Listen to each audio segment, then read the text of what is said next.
Chez Bissou Télévision, chaîne Oyo Kokani Naï. Tout ce que Dieu a créé, les cuivres, les uns, l'iranium, tout est dans le corps humain. Nasima, l'anus, et Sika Malkout avant le royaume, le pouvoir à partir de derrière, baroki komatati, bafongoli, nakati akor, na bafongoli, bakoti connexion mususu. On peut te connecter à partir. Ce sont les portes les plus dangereuses de l'homme. Nasima kuna ekotaka facilement en contact na colonne vertébrale. Lorsque l'homme est en train de s'accoupler avec un autre homme, parce que dans le spirituel, seconde à pamba koki pour travailler via moto, pe a dévier makambo pa inaye. La Sainte Véronique a pangusaka Yesu elongi tikala na foulard na les catholiques ba ibelo kona la Sainte Véronique. Bato lelonde bazo saka na mama milimo ya mwana ko pangai na boka papier mouchoir. Mutuso ngala ka mutu mabelo baka nini kaka na mutoki na ngai oyo. Donc la sueur c'est l'effort ezas makila en d'autres termes. Tangu nganga zo biso bipesa nga soso nganga sala soso nganga so mona nganga créer soso yela nga maki ya maka nzamba salade mais yebi kaka ke na kacha soso ba vertinio tout ce que Dieu a créé tout je dis bien tout ce que Dieu a créé eza na ba partie positive nango na ba partie négative nango banganga ba yeba ko activer ba partie négative au aider pour tellement jour mususu asimbi huile d'olive simple huile d'olive a pas mal. Pour huile d'olive, elle m'a fait côté babiloko pour que comme maintenant huile d'olive va s'aller en Israël. Il y a tellement bien la bouteille huile d'olive, ça c'est la magie de Dieu. Dieu est dans la bouteille. Mon toisin a poto papa. Alors moi poto, akena poto ça fait 30 ans. Soit kangi misu, ah il pas na bango na lemba. Question nanga na tuna kaka batu. Uza wapi? Yandoto. Na zonga calcul mathématique simple. Moto a 30 ans. Na vie na ye. Soit là 8 heures du temps, ça veut dire là pendant 10 ans. Mon déjà ba principe, il y a ba loi établie. Au moto ceux qui a maîtrisé en comprendre en à réussir. Par contre ceux qui a maîtrisé en te et vous allez les. Chez Bissou Télévision, chaîne Oyo Kokani Naï. Qui a dit que orphelin a koye babongo na kosepelate na mois oya décembre? Tin, bokosi, bozali bongo motema mabe. Tala, Fondation Vida, oyo ezali bongo dirigé na engame mwasi atona maye le pebonya na bolingo ya bomama kati na ye ba bengi ye bongo Emily Seti Mainga mwasi nzambe mwana ya Canada ya Tongo balance bongo opération sunga orphelin na mois oya décembre et kosi la bongo le 20 décembre pour na koyeba bongo na ko récolter ba contribution na bino nyonso soki olingi otinda lisungi na yo lelo toyena banda kuna bino ko frapper pour na koluka aide. Donc tu as besoin de soutien na bino avec $1 tu peux sauver une vie. Alors en plus de cela tu as besoin de soutien na bino bilamba, chaussures, bajouer. Donc ceux qui besoin nango bo hésiter à contacter ngaite na numéro na ngai ezali 647 533 43 10. Soki ya solo ozalaka na motema ya bomoto sala lokola mama Emily Seti Mainga mwana ya Canada ya Tongo na $1 na yo ya pamba okoki kosunga mwana ayeba pe na kobika. Fondation Vida ya solo olakisi ya solo ete bolingo ya bonzambe ezali kati na bino pe Emily Seti Mainga ozali penda solo moto nzambe ndenge bazali kobenga yo. Pour coller l'utile à l'agréable, awa na Kinshasa délégation moko ya Fondation Vida bakitaki bongo na commune ya Kisenso na orphelinat La Miséricorde.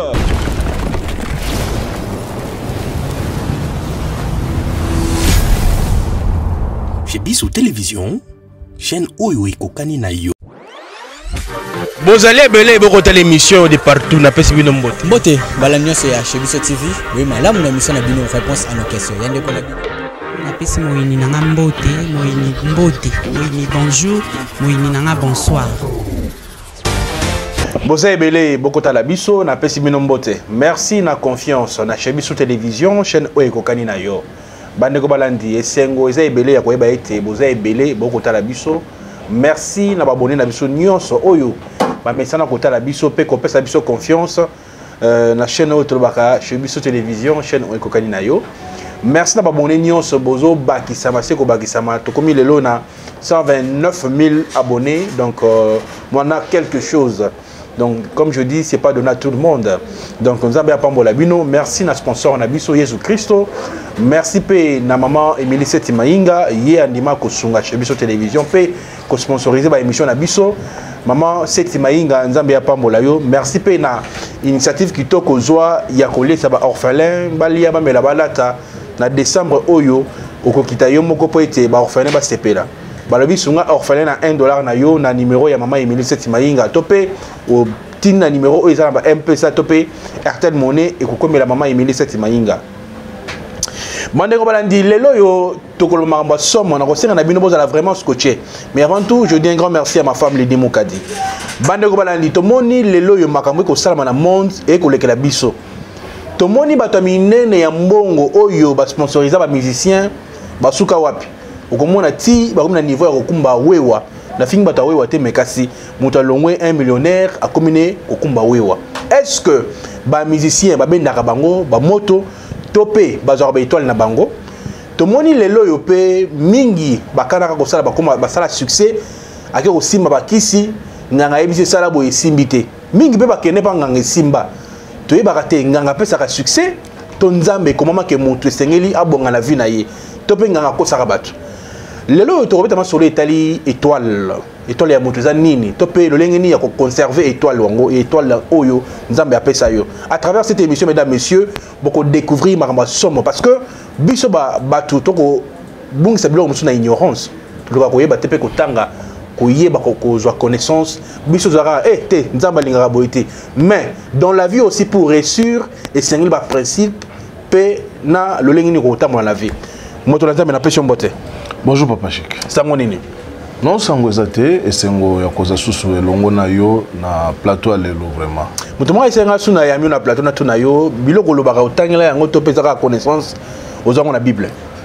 Soko vandi nangai pendant une semaine robeta libako. Lolenge nini? Na lolenge nini, je ne pense pas et je crois, je suis sincère devant tous ces abonnés qui nous suivent. Natanga eloko anate. Na lobakango je n'ai jamais été na loge quelconque. Natikala kozala na science moko quelconque te. Na outi na balabala comme chege, na koti na kati église par révélation. Le problème c'est que Dieu a eu, j'ai eu la grâce de Dieu ya kovanda kozala enseigner et pas ensemble. Eloko boye, comme Paul Azolo Balobi, j'ai reçu Christ par révélation. Okay. Moi aussi, je l'ai reçu par révélation. Et biloko belé oyo nazoloba, ce n'est pas que na kota na école quelconque, ou na ngana école quelconque à goloba, et qu'on y natanga ta théologie à pamba oyo. Na sala ngote, je n'ai aucun diplôme de théologie dans ma maison, je n'ai fait aucune formation spéciale. Aucune formation spéciale. Donc, grâce à Nzambe, au Vanda Boye, mon kaka écoute un esprit, pam. Au Vanda Boye, écoute un esprit quand n'engwana. Monsieur Sokomi, monsieur Obosani.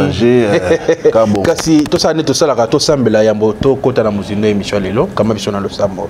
Père éternel, Dieu d'Abraham, d'Isaac et de Jacob, le Dieu des alliances, na pamboli batunyo so bande ko bazola na biso na émission o tikete kimia na yo e ingela na kati na mabota na bango na pamboli chaîne o na pamboli Papa Chic pe bande ko nyonso bazé longo na biso na technique Seigneur tikete nyonso to koloba e édifier motema mutu moko tikete nyonso to koloba e ma solution réponse na bomo ya mutu moko au nom puissant de Jésus-Christ de Nazareth na bonde libongo amen.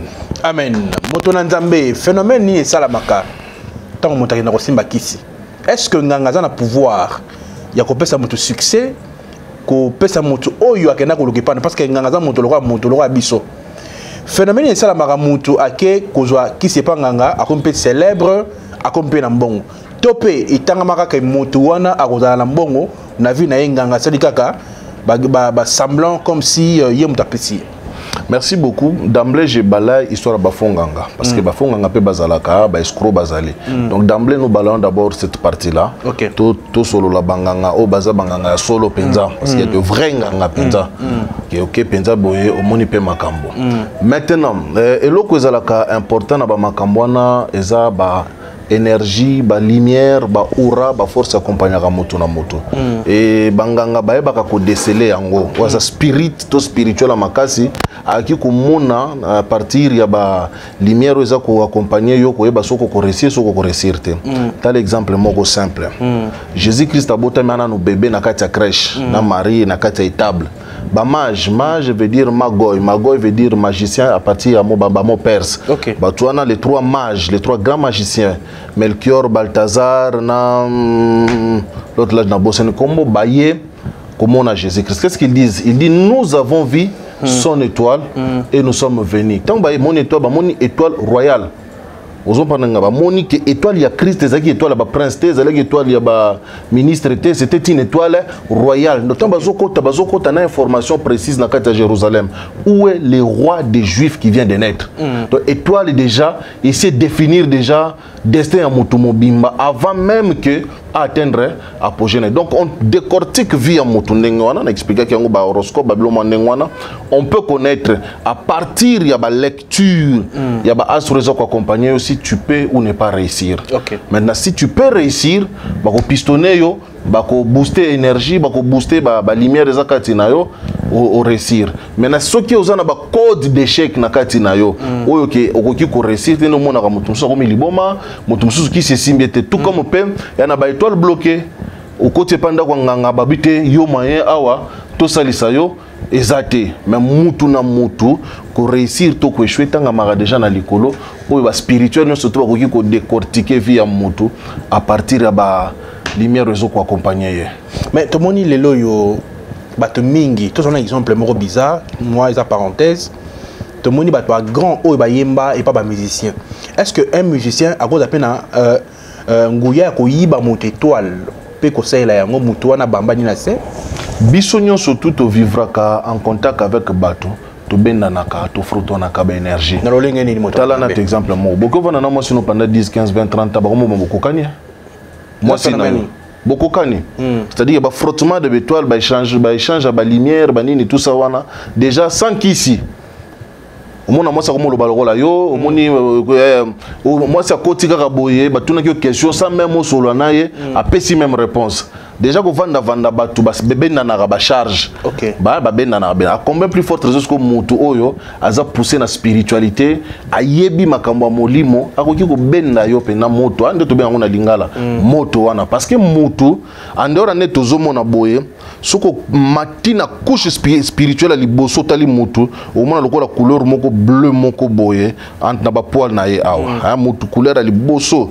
oya vibraka likolo na ezala ba couleur bleu après ekena na ko mata par rapport à science connaissance au mutazo la nango ainsi que rayonnement lumière na ye parce que mutu yebi pratique spirituelle akoti en fait ba yiba kangote ke o tikali ba dévier kaka donc je prends la lumière qui était sur toi na dévier ngo comme pas nanga to comme pas mutu mususu en fait c'est ce qui monte ténèbres salaka ba dévier kaka ba rayon wana hein donc ba chef faisceau au lieu que comme pas na yo ba dévier ngo pas mutu mususu et mutu na comme bénéficier na o ezala ki ba lumière na yo ya comme bénéficier nango.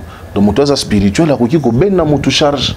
Mais comment expliquer que phénomène wana bon so moto wana nzambe aza c'est possible à récupérer yango topé un rôle maneni sera 5000 nzambe c'est possible pe zonga pa na yemoko to eza mamusu ya comme ma spiritualité. Bon, on moni réponse en PCB ça bato mabakute mais la vérité. Bato babamana pe libela.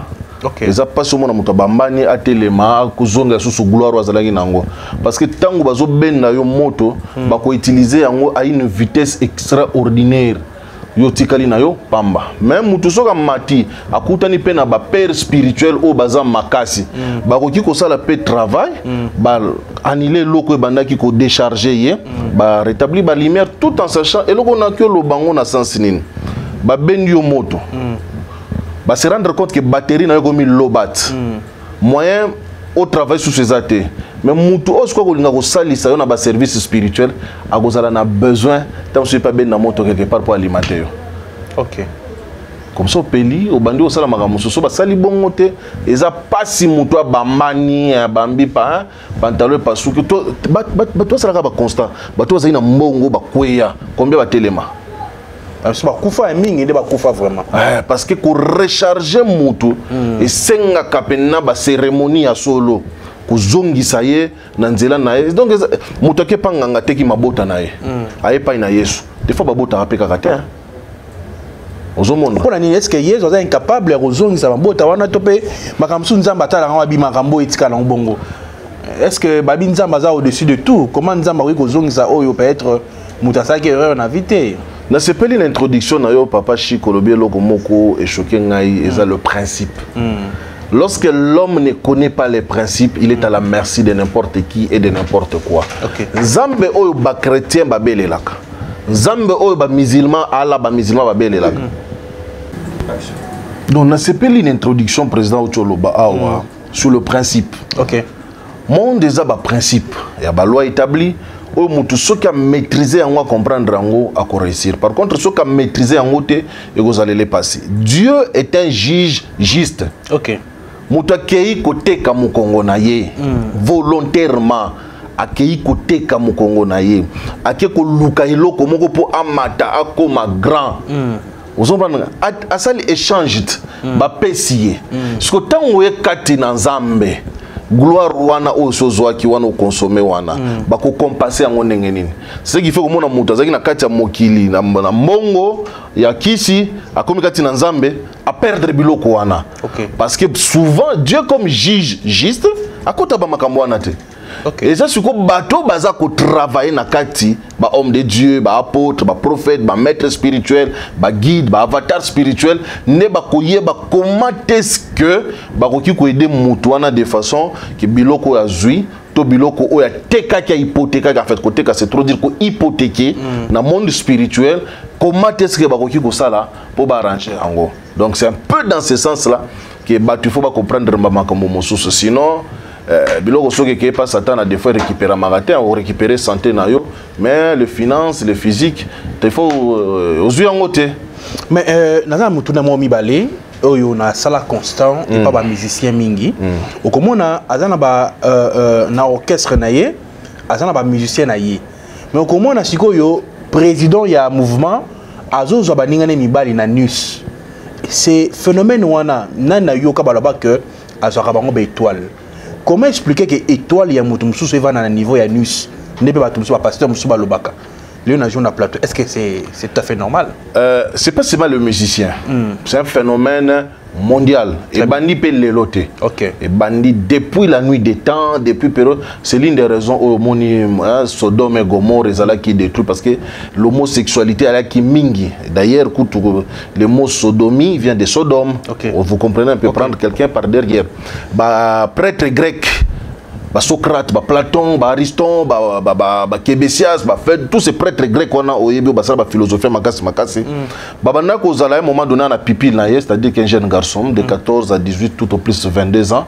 Donc azola qui ça est mayele. Mais pour qu'on transmettre le savoir, il faut aller là na ndenge ya sima.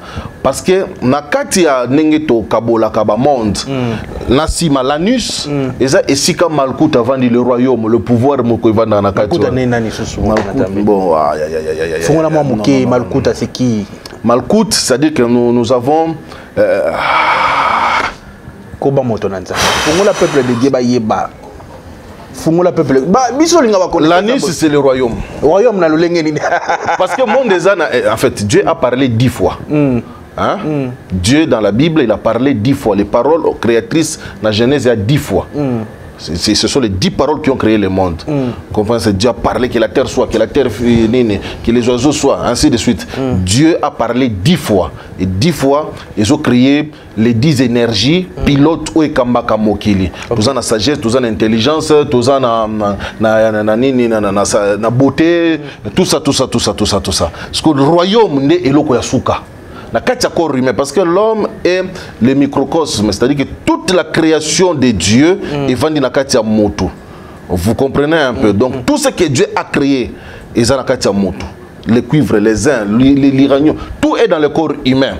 Maintenant, na katia ba création nyo surtout wana, awana hanche, la partie chaude de l'être humain, to vanda kanelongo ba bengo royaume, et si ka pouvoir, puissance surtout evandi, et ça awa liboso, vous donnez la vie. Derrière, on peut vous prendre la vie. Okay. Vous comprenez un peu. Maintenant, Nasima Kuna est facilement en contact avec la colonne vertébrale. Okay. Facilement.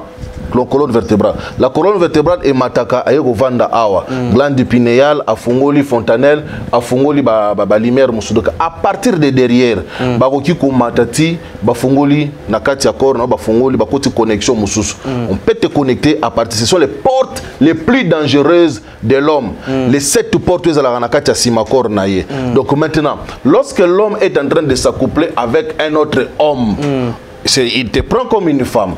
Semence naye tango kokota na kati au lieu que nenenge na ba matrice et ko fungoli kundalini na mati à partir à base na coccyx awa na sima amati aeti a fungoli éveil à partir là on peut accéder dans le monde.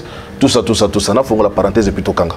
Moi, si na mobile suki ba s'accoupler, lorsque l'homme jouit, atikala pendant fraction de secondes, lokola na contemplation mokoboye, lokola perdre ba idée, lokola so atteindre orgasme.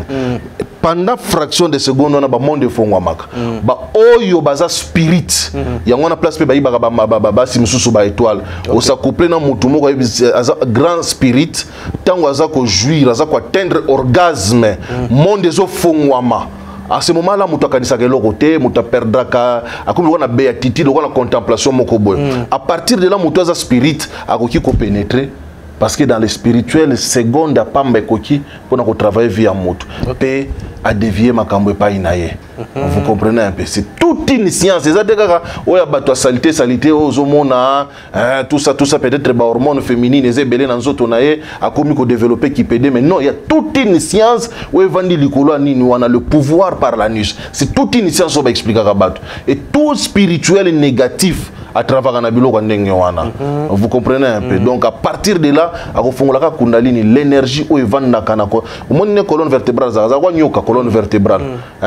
Donc il y a toute une science des années. Mais c'est quoi Mibali Oyo ba sepela kozaba basi na banganda kuna niveau ya nus. Eza malamu muto zali mabe. Sokaza na ba pratique azole au moto hein. Sokaza na ba pratique, monsieur zaka ba plaisir, ba fantasme kaka, amuna nguna ba film pornographique et par bina mekanano. Ça peut être aussi normal, mais normalement, l'accouplement par l'année, c'est Fongolaka. Premier chakra, première dimension, il y a sexualité, premier cercle de feu, premier cercle de lumière, de chaleur et Fongwami. Kundalini Soga Mathieu, si le motokoti na éveil, c'est terminé, beaucoup qui ont accédé à partir dans le monde spirituel. Et puis c'est terminé. N'importe qui peut venir, n'importe qui peut rentrer, n'importe qui peut travailler avec toi ou sur toi, et puis c'est terminé comme ça, vie et ce qu'il y a. Est-ce que tu peux avoir une étoile na moto kinaye? Si. Pour tout le monde qui est pasteur, moi, pour ne pas citer les noms, peut-être à celle-là, on a un moi, na Toki, à l'Elimingi, à celle-là, on a un mabete.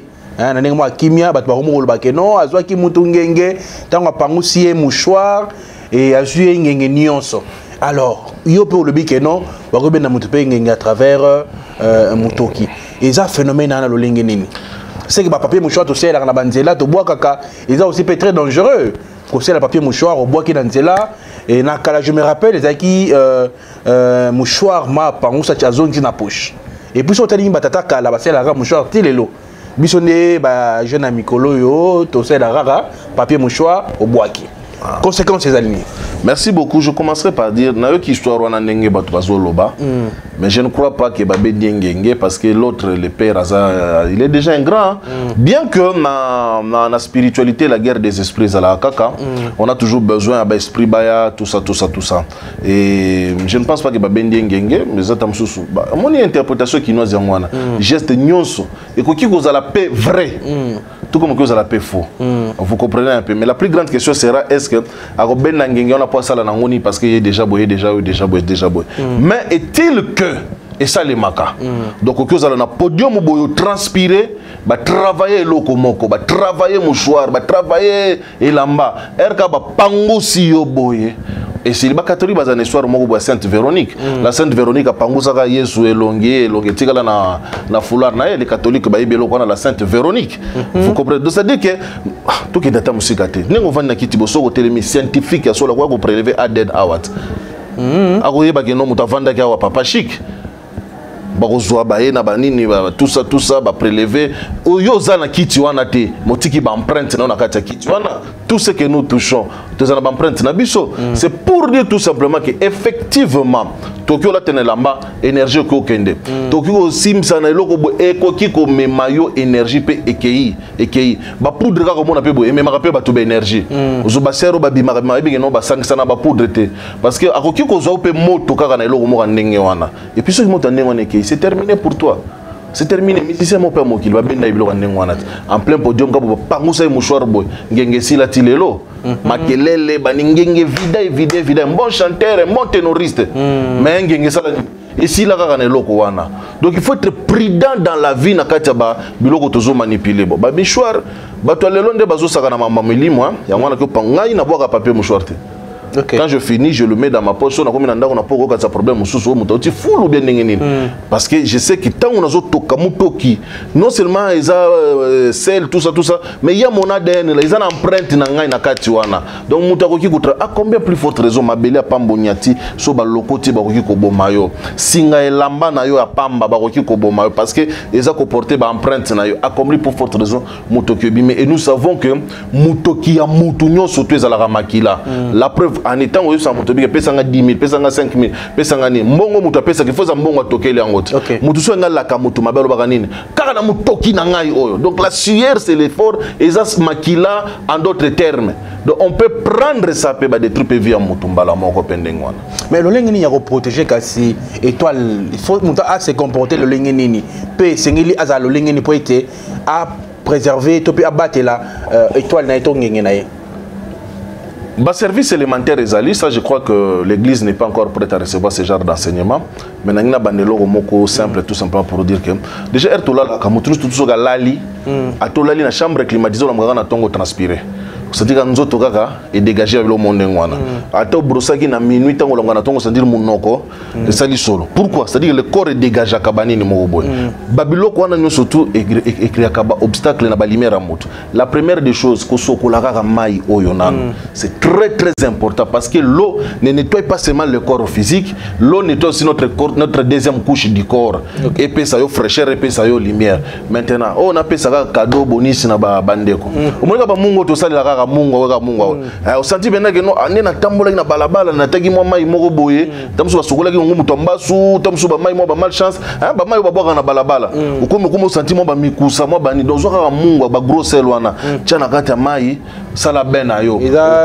Biloko kindokité parce que banganga nde basela mingi biloko monga to moni Elisa sali yango na kati ya biblet tangu nganga zo biso bipesanga soso nganga sala soso nganga so mona nganga créer soso yela nga maki yela maka nzamba salade mais yebi kaka ke na kati ya soso ba vertinio tout ce que Dieu a créé tout je dis bien tout ce que Dieu a créé et ça na ba partie positive nango positive nango na ba partie négative nango banganga ba yeba ko activer ba partie négative tout comme bato nzambe pe fo ba ko activer ba partie positive nango nganga esenga ba tu sacrifice banyama nzamba bando senga Moïse banyamata mutu soka yaka na ngombe mutu soka sali yaka na meme Jésus Christ kutu na lo la Bible zolo ba c'est comme un agneau ensanglanté ba tchai na kati ya trône azotangisa makila donc vous voyez que c'est toujours ba même makamba même principe.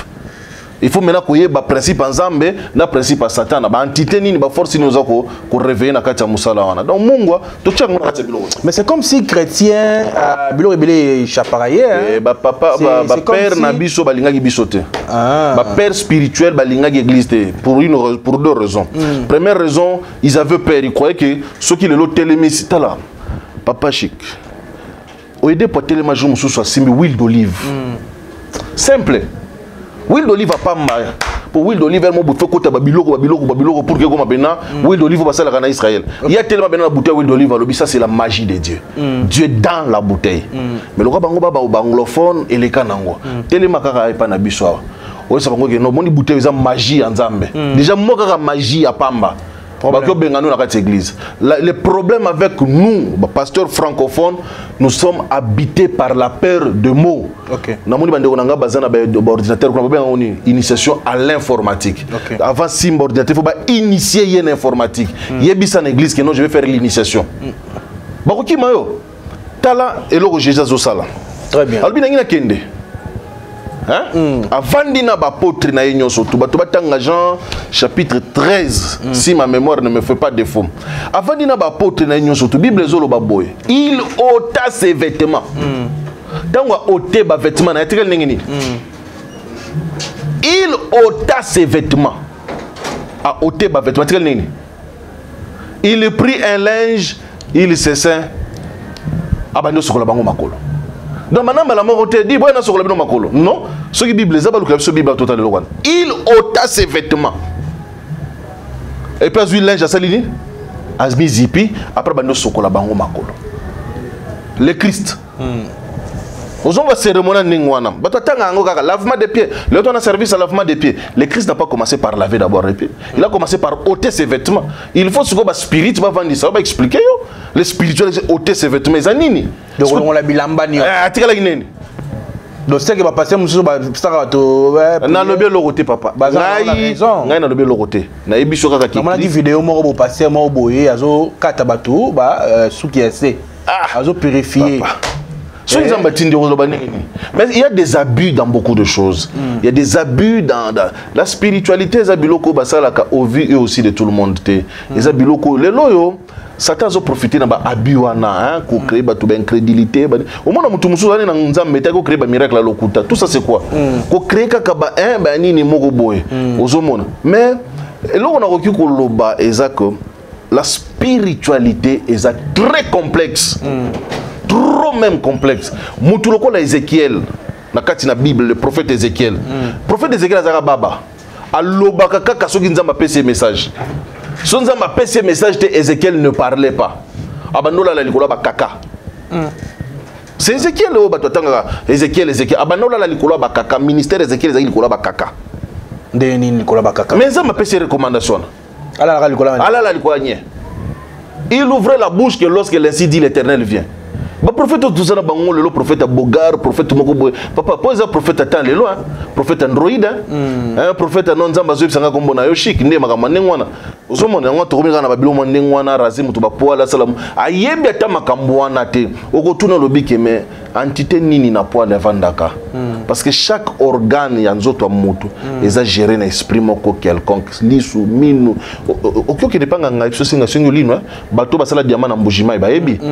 Mo benage no minu penesilo na monoko pose diamant. Ozona nanga très bien. Manzaka esila batukuna c'est chaque partie à corps humain ezaka na entité na ngomoko boyishara kango. Tout comme tu as la maladie, azobela genou. Vous savez quelle est l'entité qui touche les genoux? Bokoki kobi ki samoto. Moment ce que tu na ba jeune na biso o bande ko na biso o. Ayebine makambo na te. Amoni lokola ngai na salaki mai na mungwa. Yebelobi na tongo yene ni boza mana mungwa. Vous comprenez un peu? C'est-à-dire que les copies colliers au tozana ngolelo ndezoboma. Et puis les vieux ne nous ont pas enseigné makambo mususu. Et makambo mususu ezaki tango mutu azotambola na nzambe, tango koti na kati ya parcours, akutani na bakamu mususu boy, travailler boy boy. Au sambeli boy au moment benage muna mutu asali bo frère nous soko sala mazo bongate mutu apesi ba dîme ba action de grâce atongi ba temple asali makambo nyonso to azobonga kaka te. Comment tu as raisonner des fois au comprendre ce que pourquoi mutu azobongate parce que il faut connaître telle chose. Voilà un peu nazo pesa ka ba idée générale. Tout ba été na Bible na biso il y a des choses oyo ba bombela ba chrétien. Pour si aujourd'hui un catholique, par exemple, un abbé mort songolo pakala, prière ou ya mikano c'est la Bible, par exemple, on a esprit de mort, tu peux monter kufa ki nandaku, abbé ya 100 000 nandaku, moi il y a la facilité peut-être, ya robengana mouli mon a facilité, basana ba écrit mususu oyo un chrétien a développé c'est que ba bomba ma komi wana pona bango. Non. Il y a des grimoires, il y a des livres d'exorcisme, effectivement ça existe. Mais lorsque vous prenez la Bible, le problème dans la Bible c'est que la Bible et comment simplifier attention à Bible le Bible invoque-moi au jour de la détresse, je te répondrai et tu me glorifieras. Quiconque invoquera. Ce que tout un chrétien invoqué Zanini. Zambe, nazobele la yo, kita osala. Soit occultiste, soit magicien, vandi saye. Yebisa invocation eza nini. Ako expliquer yote, ako che lokoboye, ache lokoboye, ache lokoboye, ache lokoboye, alobi makambo salemi. Ce que soit biloko no soto na tozonga na prophète Élie. Voilà. Élie akutani na ba prophète de Baal. Papa bobele la boba prophète de Baal ba sambela. Ba ganga Élie kuta komo se moquer na bango. Ndebile ozole ezole ka mikolo na ba église. OK. Ah, bo sambela makasi tamsunza maza kolala. Omo pena na église ozo. Ndeko bondela makasi, bondela.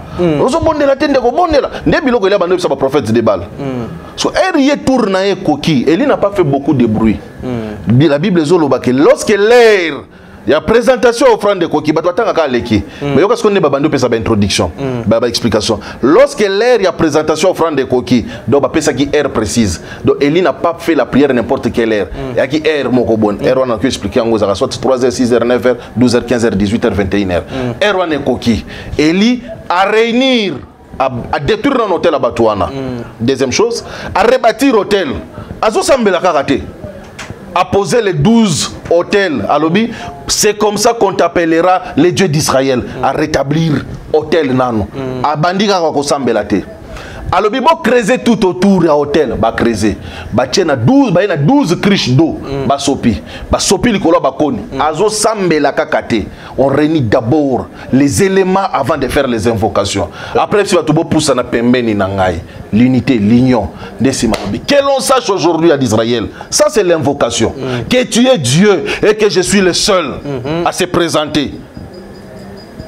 Que l'on sache que tu es Dieu et je suis le seul prophète qui est à cette présentation, à annexer les micros et les macros et kangami.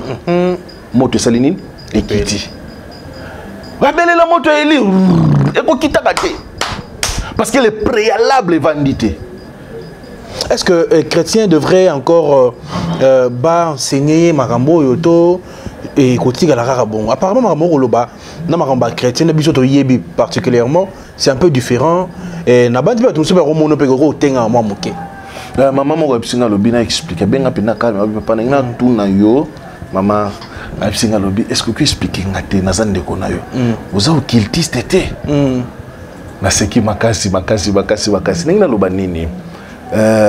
Enseignement élémentaire est ça. Ok. Yoka Jésus-Christ a Jean 8 verset 32. Vous connaîtrez la vérité et la vérité vous affranchira ou elle vous rendra réellement libre. C'est quelle vérité? Il faut te connaître pour tous la franchir. Tous emprisonnés na nini, tous en nini. Degré enseignement ezali. Makambo o Jésus abando sur 70 disciples. Abando sur 12 te. Donc après 12 après abando ben d'après 3. Après 12, c'est là où les chrétiens doivent comprendre que les enseignements secrets à la cas. Ok. Oh, je reviens encore. On ne peut pas pendant 10 ans mettre les gens dans la même salle, les donner le même enseignement. On a toutes ces personnes pendant 10 ans. On a 10 ans avant, on a 5 ans après. Tous les même panier. Même vaincre les démons de ta vie, vaincre les géants de ta vie, combattre celui qui te combat. Tu fuis, tu meurs, tu casses. C'est toujours ces mêmes chansons. On a du mal à expliquer Moutou. Que tant que la laka, tala makambo salemaka. Tangu Salomon azoloba na kati ya cantique de cantique, azoloba lobi que lorsque l'heure arrive, la corde se casse, lorsque ceux qui sont sur les battants, ba paupières comme ko s'alourdir, lorsque ceux qui mêlent à la machine, ba comme na lanterne, nazako expliquer Ecclésiaste 12. Salomon tango azo expliquer Ecclésiaste 12, il est en train de parler de quoi? Il est en train de parler de qui? Ba tu comprendre na biloko wanata. Les gens ne veulent pas qu'on leur enseigne ces choses-là. Les gens croient que Dieu est esprit, mais les gens veulent qu'on parle de l'esprit. Vous comprenez un peu? Les gens croient que combat aux hommes awa est un combat spirituel. Papa n'a pas une émission prochaine to fongole lo comme nini. Vous savez quoi? Batou ba sala évangelisation de nini. Bazo gagner ba âme. OK. Osoka ke o tozo sala évangelisation gagner ba esprit. Ba sala évangelisation gagner ba âme. Pourquoi? C'est des choses différentes. OK. Pourquoi ba âme kakande moto intéressé ka ba esprit? Ni na ikena bokonja likolo mukolo. Ah, c'est une photo ça la émission prochaine.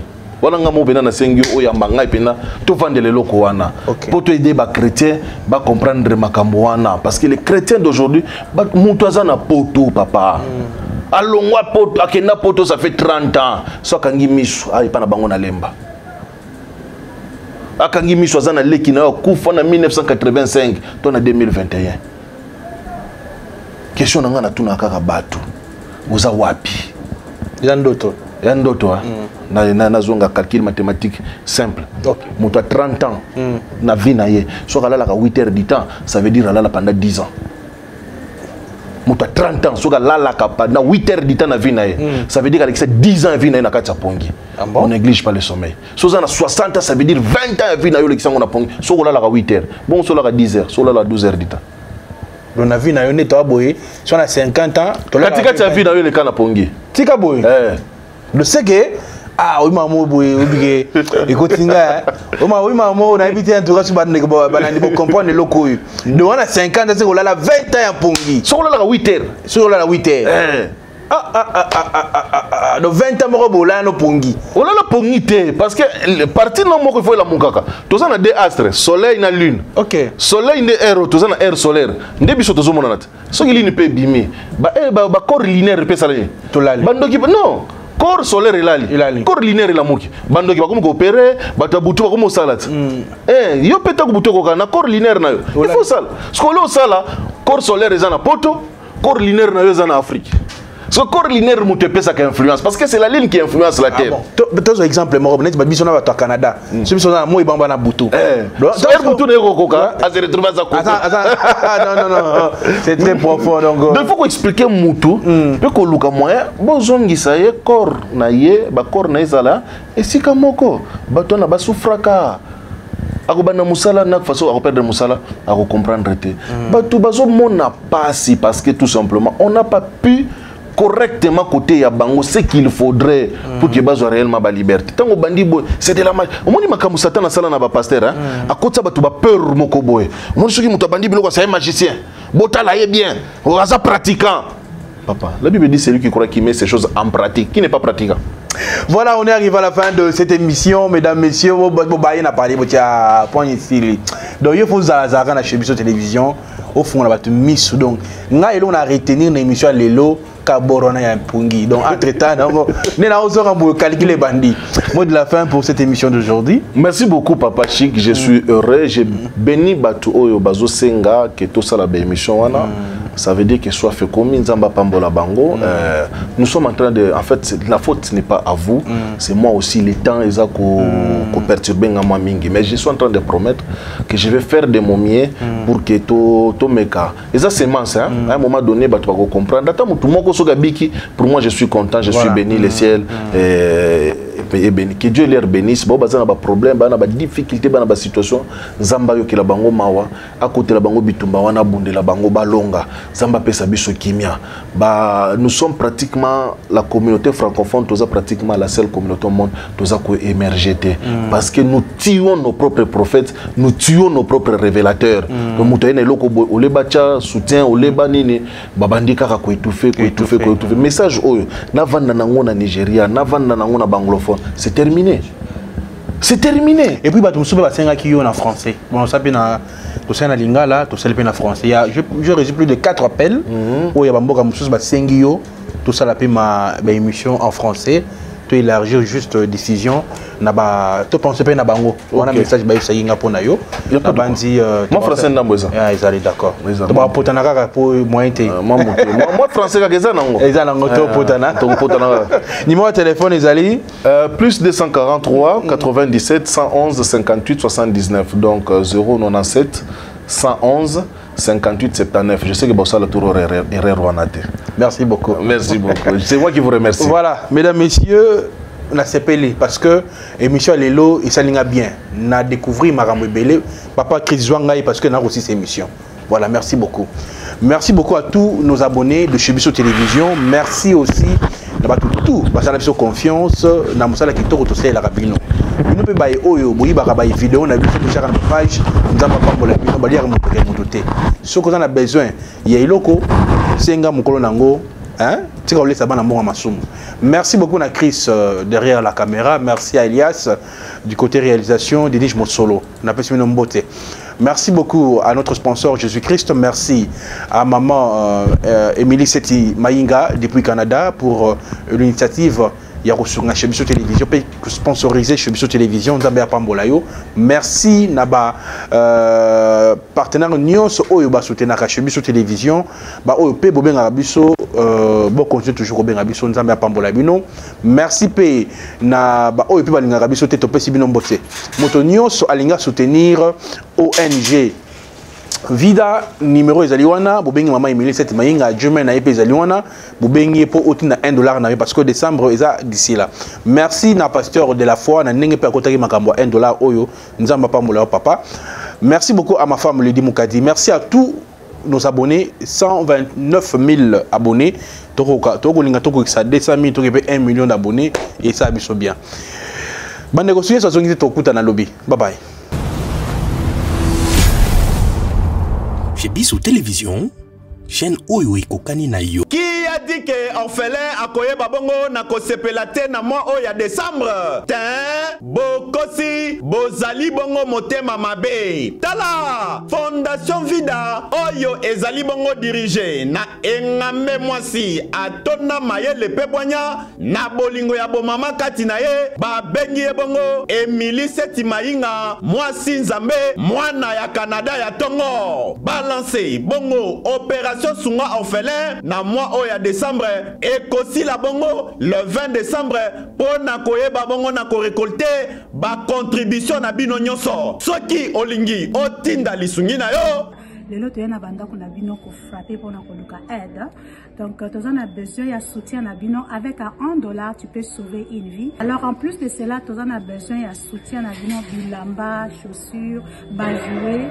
Donc ceux qui besoin nango bo hésiter ko contacter ngaite na numéro na ngai ezali 647 533 43 10. Soki ya solo ozalaka na motema ya bomoto sala lokola mama Emilie Seti Maïnga mwana ya Canada ya tongo na $1 na yo ya pamba okoki kosunga mwana ayeba pe na kobika. Fondation Vida ya solo olakisi ya solo ete bolingo ya bonzambe ezali kati na bino pe Emilie Seti Maïnga ozali penda solo moto nzambe ndenge bazali kobenga yo. Pour coller l'utile à l'agréable, awa na Kinshasa délégation moko ya Fondation Vida bakitaki bongo na commune ya Kisenso na orphelinat La Miséricorde.